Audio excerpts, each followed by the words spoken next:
Annabelle Avery, comment ça va? Ça va bien, ça va bien. Tu me convoques dans un lieu qui est génial. Bon, sous la pluie, mais ça, je te remettrai ça un bon jour. Qu'est-ce qu'on fait ici? On est à Odanak. Nous, la Fondation de la Faune, dans le cadre du programme d'amélioration des habitats aquatiques, on a appuyé financièrement un projet là, qui vise à redonner accès à la perche chaude à un ancien site de frais, la perche chaude du lac Saint-Pierre. Donc, on adresse réellement la facilité de reproduction dans la problématique qu'on connaît du lac Saint-Pierre. Puis là, la Fondation s'implique à quel niveau là-dedans? Au niveau du soutien financier pour les plans et devis et pour les aménagements comme tels. Puis, je vais laisser Émilie. On va aller rencontrer Émilie. Les gens du projet en tant que tel? Tu vas me les présenter? Oui, c'est ça. Puis ils vont venir nous présenter leur projet. Regarde, on s'en va les voir. Parfait.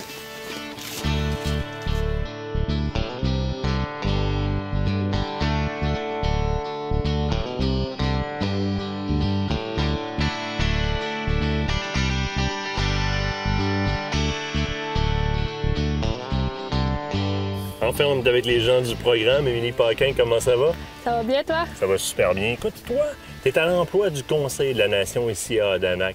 Oui. Tu es sur le projet dans lequel on a les pieds, c'est le cas de le dire. Oui. Dis-moi ce que tu fais dans le cadre de ce projet-là. C'est quoi ton rôle à toi?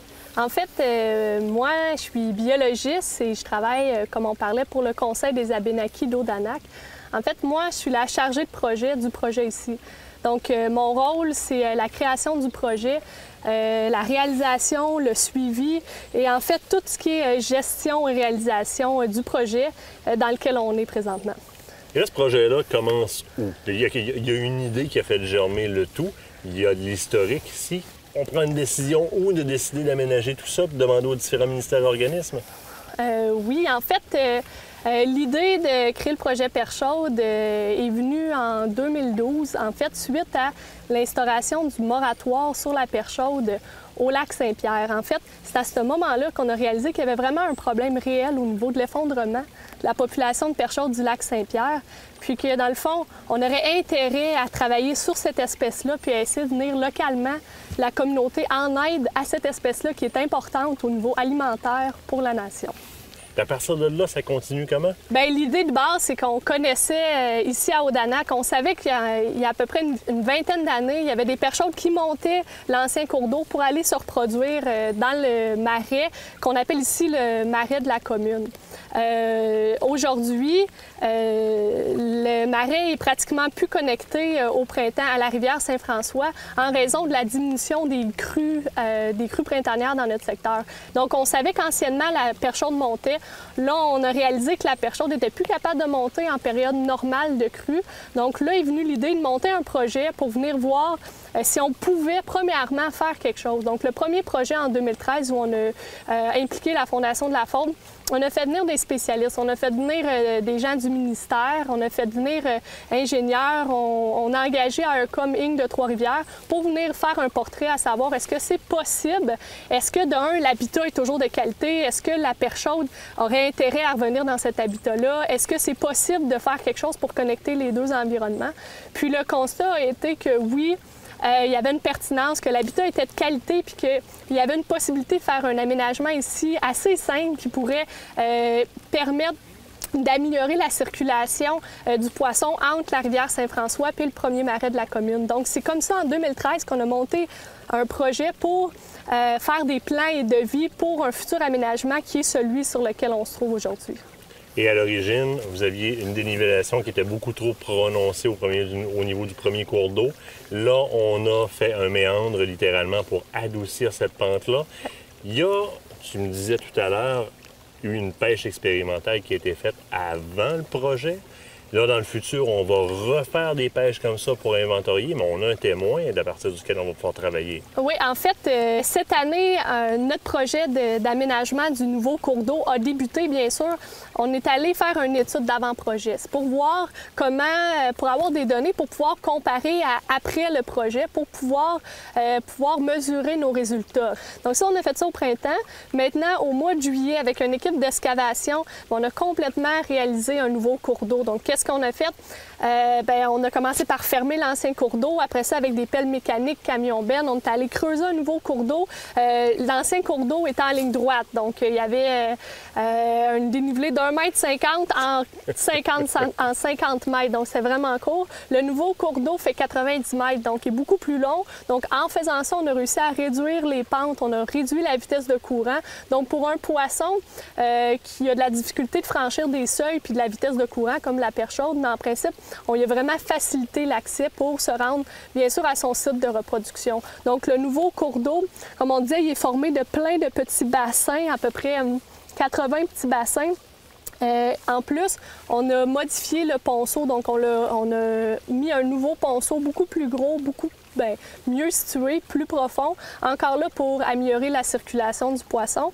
Puis suite à ça, dans le fond, on a stabilisé les berges pour être sûr pour diminuer l'érosion. Donc on a commencé par stabiliser les berges avec des membranes de noix de coco, comme on voit ici.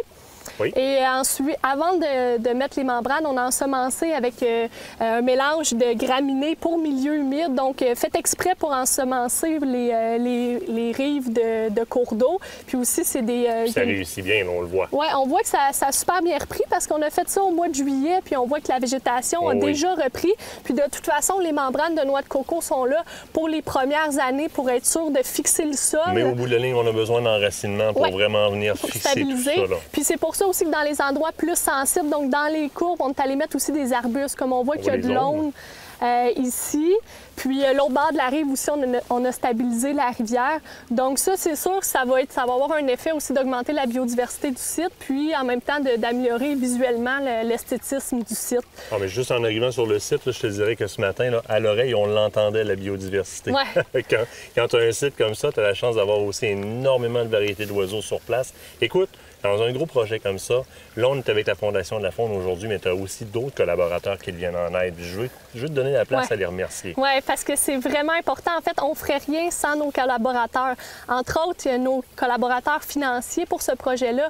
On a bien sûr la Fondation de la Faune. On a aussi l'Environnement Canada avec le programme d'interaction communautaire qu'on appelle le PIC. Puis, on a eu la participation tout au long de notre projet. Une participation importante qu'on veut vraiment remercier aussi du ministère Forêt, Faune et Parc, bien sûr. Dans le fond, la participation d'un de leurs biologistes spécialisés en aménagement aquatique, Philippe Brodeur, qui, lui, nous a vraiment appuyés, dans le fond, on a pu utiliser une expérience incroyable en aménagement du poisson aussi. Puis aussi, avec eux, on fait le suivi de la production larvaire. Donc, en plus de pouvoir voir si le poisson est capable maintenant de monter au printemps pour aller atteindre le site de reproduction, on va pouvoir comparer aussi la production de larvaire dans le marais durant les 2 prochaines années. Donc, on va pouvoir voir aussi combien il y a de larves de produites de perche chaude dans le marais.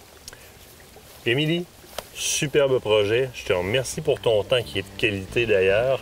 Moi, ce que je veux, c'est que l'an prochain, tu nous lâches un coup de fil au moment où est-ce que tu vas être rendu à constater l'effet que tu as eu dans une première année comme ça, l'effet que le projet a eu en une année comme ça. Je veux tes nouvelles. C'est bon, bien sûr.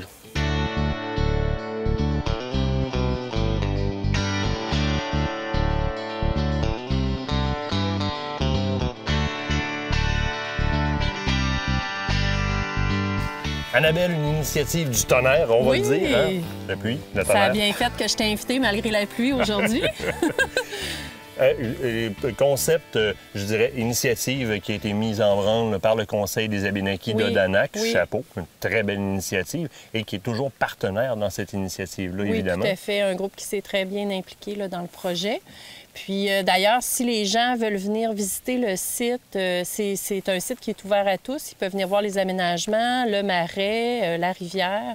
Donc, les gens peuvent avoir accès en passant à côté du musée des Abénaquis à Odanak. Et c'est gratuit? Oui. Et c'est gratuit.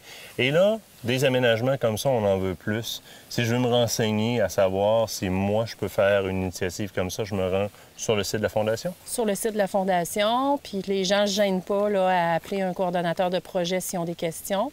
Ce projet-là, particulièrement, a été financé dans le cadre du programme d'amélioration de la qualité des habitats aquatiques, le programme AQUA. Mais on a toute une autre variété de programmes là, pour l'aménagement des habitats. Ouais. Annabelle, on se dit à la prochaine, sous le soleil. Oui, cette fois-là, oui. Un gros merci. Un gros merci. Merci, au revoir. La Fondation de la faune du Québec est fière de vous avoir présenté cet aménagement faunique.